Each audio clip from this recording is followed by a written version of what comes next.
Hello, please let me introduce myself. I live in the United States in Fort Myers, South Florida. But I'm originally from Puerto Rico, an island located in the Caribbean Sea. Puerto Rico is a small island of 160 kilometers long by 60 kilometers wide. I was raised in San Juan, the capital city, a colonial city founded under the sovereignty of Spain 500 years ago. Puerto Rico is densely populated with 3.5 million people. As a clinician, I have spent over 35 years helping people and communities becoming and staying healthy. Most important, I help people to attain two primary goals in life: to be happy and healthy. My primary specialty is public health and preventive medicine. As part of preventive medicine, I also practice lifestyle medicine. Within preventive medicine, I also practice the subspecialty of health informatics that deals with using information technologies to organize and analyze health records to improve healthcare outcomes and foster collaboration among healthcare providers. I also practice family medicine, a specialty devoted to provide comprehensive healthcare to people of all ages. I work to understand the patient in the context of the family and the community, emphasizing health promotions and disease prevention. Preventive medicine and public health.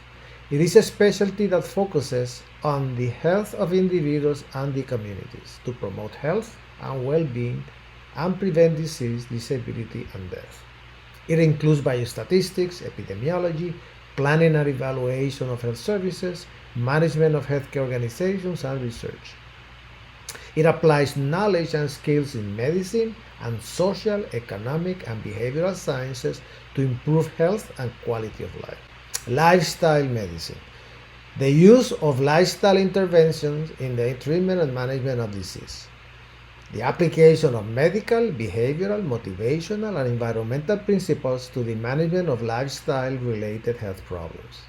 Very important through self-management, something that our associates need to be trained in to incentivize their clients in adopting healthy lifestyles to prevent and combat disease.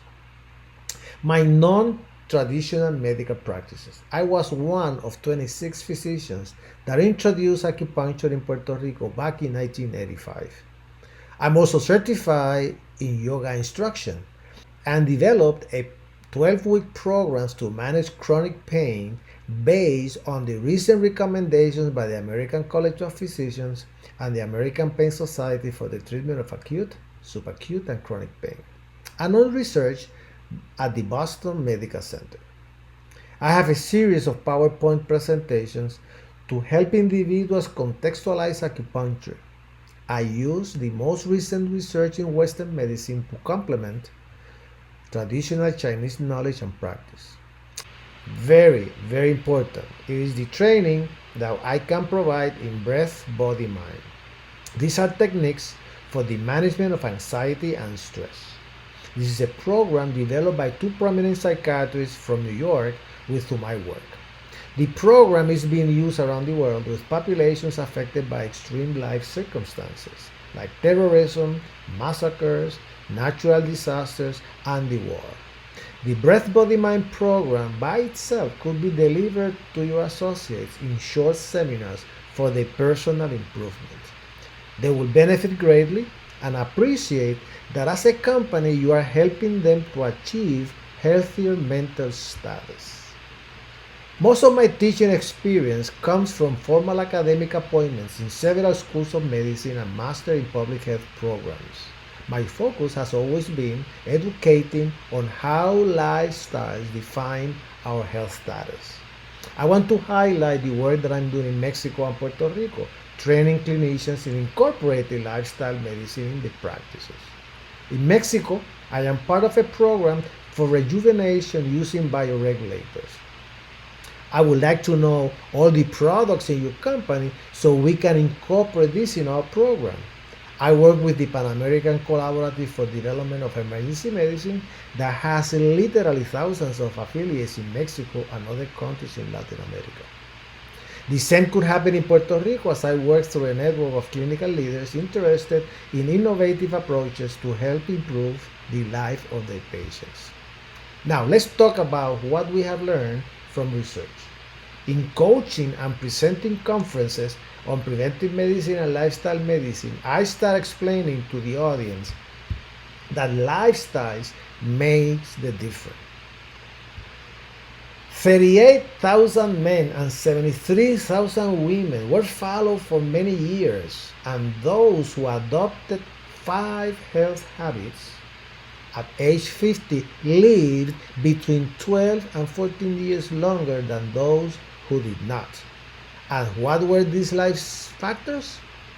Never smoked, ate a healthy diet, practiced regular physical activity, maintain a healthy weight, and consume alcohol in moderation. In explaining lifestyles as risk factors, I talk about an important concept: global burden of diseases, injuries, and risk factors. This is a comprehensive regional and global research program that evaluates mortality and disability from major diseases, injuries, and risk factors. It's a collaboration of over 1,800 researchers from 127 countries. And it is based out of the Institute for Health Metrics and Evaluation at the University of Washington in the United States. It is important that the audience see basic data. 73% of deaths were attributed to non-communicable diseases, diabetes, cardiovascular diseases, and cancer. And the death rates are estimated to increase from 32 million in 2012 to 52 million in 2030. Most of the health dollars are spent on chronic health conditions when we could do very little to improve.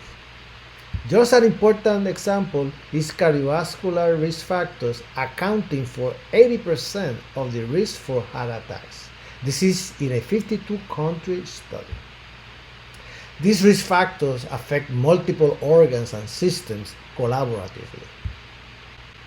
Remember, 80% of the total burden of disease is associated with only 5 lifestyle risk factors: smoking, alcohol, the ever-present drink for celebration every time, poor nutrition at both sides of the equation, too much, too little, lack of exercise, and very important, toxic stress.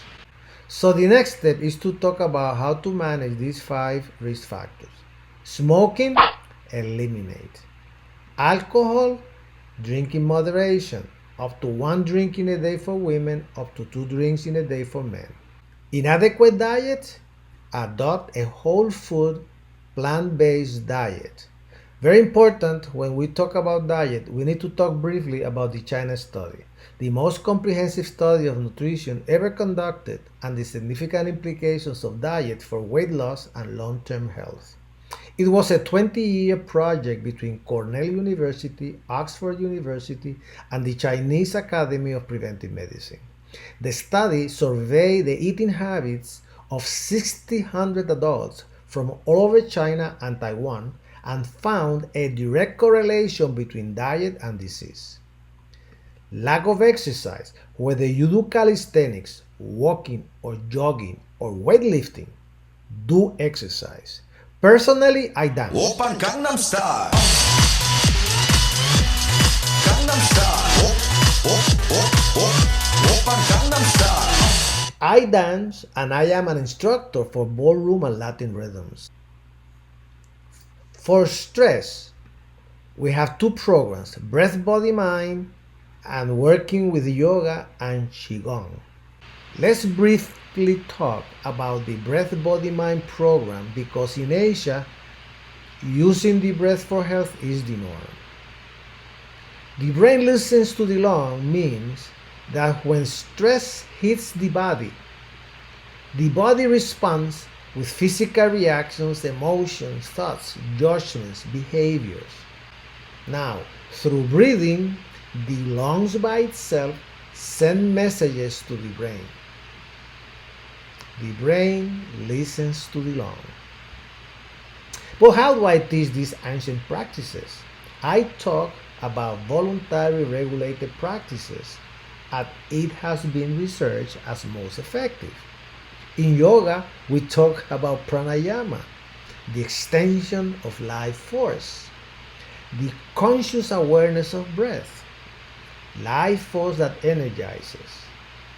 Now, the other important piece in managing stress is how to incorporate the ancient practices of yoga and Qigong based on recent research.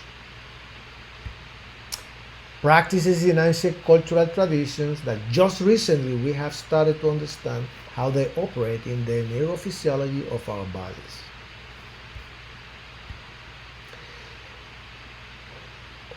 Why do people practice yoga and Qigong? To promote relaxation and reduce stress? For a hot workout for a perfectly sculpted body? For inner harmony, balance, and sense of overall well-being? To get relief from physical and mental pain and suffering? For spiritual connection and growth? To help stop body deterioration despite exercises and dieting correctly? I don't teach yoga and Qigong as a primary gymnastic exercise, but as a practice to improve well-being and prevent disease. In summary, to prevent, treat, and reverse lifestyle-related disease, we need to avoid risky substances. We need to eat a whole food plant-based diet. We need to adopt any physical activity. We need to enhance our emotional well-being. And we need to use bioregulators, cellular regenerators, multivitamins, and antioxidants. In terms of cellular regenerators, I need to know more about your products. Right now, I'm using the PRN powder with each of my main meals. I can speak of excellent results.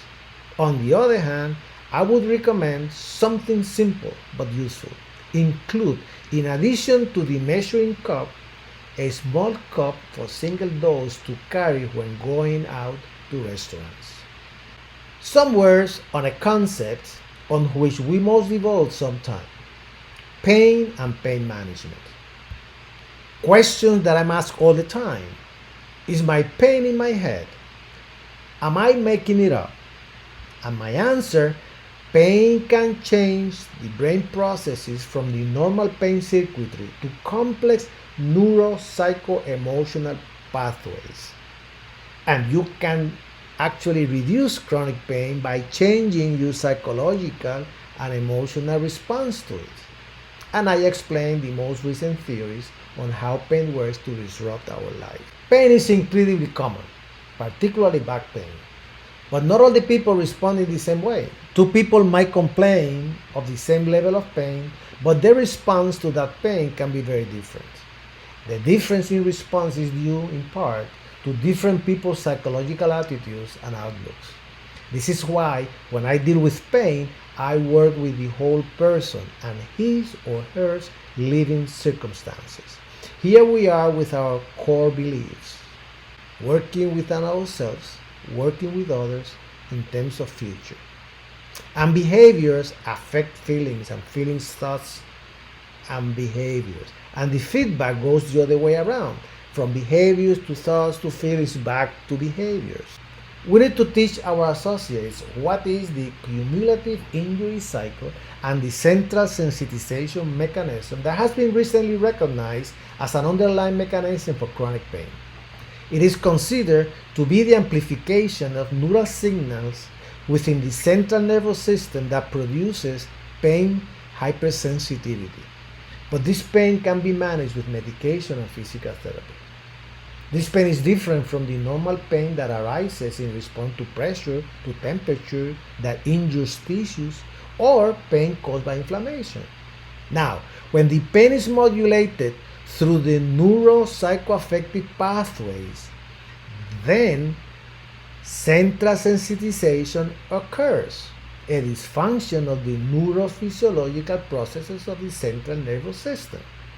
Prolonged pain changes the form of the cells and the architecture of the central nervous system, produces what we call central sensitization of pain. And we are looking to return to a more normal managing of pain through normal pathways. This is a figure that can be explained if needed about the tracks of the pain and the response from the brain and the different mechanisms with medication that we use. But we also need to explain, and this is important, the autonomic nervous system. Particularly because in recent research we have recognized how the sympathetic system and the parasympathetic system works and how they affect emotion and behavior. The sympathetic system, threat seeking and response, fight or flight response, burns and deplete energy, and the parasympathetic system, all is safe, relax, healing, bond to others, and restore energy reserves. Again, impacting emotions and behavior. Imbalance from combating stress. The sympathetic system climbing.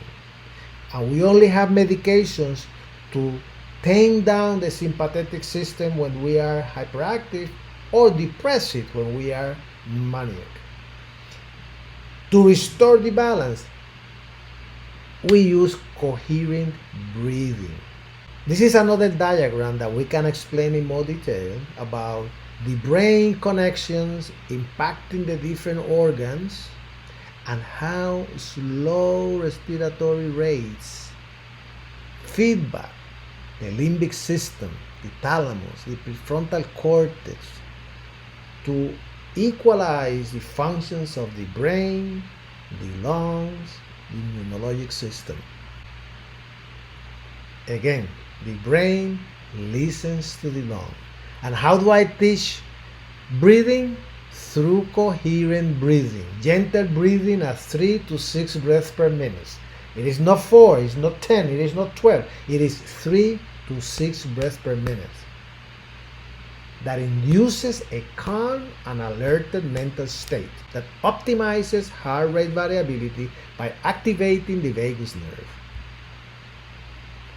Now, this is most important. Coherent breathing is embedded in our physiology for safety, closeness, and contact bonding. This is recent research that our associates need to know. This is true for animals. We see practicing coregulation, even for those we feel are most aggressive. In summary, I hope that this presentation gives you a brief but good overview of what I bring to the table. I have developed and taught programs in preventive medicine, lifestyle medicine, pain management, managing anxiety and toxic stress. The information can be presented in diverse formats, targeted to specific audiences, varying in length to suit schedules and educational needs, in conferences, workshops, whether live or webinars. I look forward to discuss how best I can work with you.